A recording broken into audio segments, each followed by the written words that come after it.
আমাদের দেশের যুবকরা সামান্যভাবে রাজনৈতিক নেতাদের পিছনে সময় ব্যয় করে, রাজনৈতিক কোন দলে একজন আরেকজনকে মারে, অথচ তার জীবনটা এমন একটা সুন্দর জীবন ছিল যে জীবনটা সে ইমানের পথেও পরিচালিত করতে পারত। তাও রাজনৈতিক নেতাদের কাছে, বিভিন্ন দলের কাছে যে 100 টাকার বিনিময়ে বিক্রি হয়, 100 টাকা।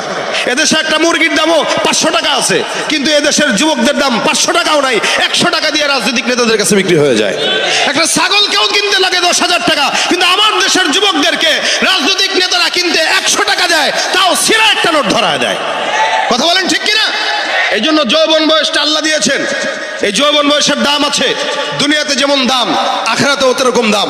আমরা চেষ্টা করব প্রত্যেকটা যুবক ভাই, আল্লাহর হস্তে রাজনৈতিক কোন দলের কারণে, দুনিয়ার কোন নেতার কারণে নিজের সুন্দর জীবনটা নষ্ট করবেন না।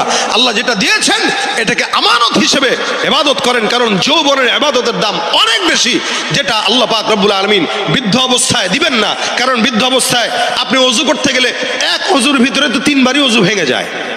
কি বলেন, বুঝেন নাই মনে হয়? ওযু একবার করতে গেলে 3 বার ভাঙে, কেন? সব ঢিলা। কিন্তু যৌবন বয়সে এক ওযু দিয়ে মোটামুটি 3 ওয়াক্ত নামাজ পড়া যায়। আসরের নামাজ ওযু করবেন, এশা পর্যন্ত পড়া যাবে। আর মুরব্বী বয়সে এশার ওযু দিয়েই তো এশা পড়া যায় না, নামাজে দাঁড়াইছে বাস শেষ। এই জন্য যৌবনটা আল্লাহ পাক রব্বুল আলামিনের কাছে কাজে লাগানোর চেষ্টা করব, তাকওয়াবান হওয়ার চেষ্টা করব। রাজনৈতিক কোন দলে আল্লাহর হস্তে কেউ নিজের আত্মীয় স্বজন, ওই ভাই অমুক দল করে, আমি অমুক দল করি, যার কারণে মারো ধরো খাটো, বসে বসে আল্লাহর ঘরে জিকির করা অনেক ভালো, প্রয়োজন। আমাদের দেশে ইসলামী রাজনীতিও আছে, সেগুলো করেন।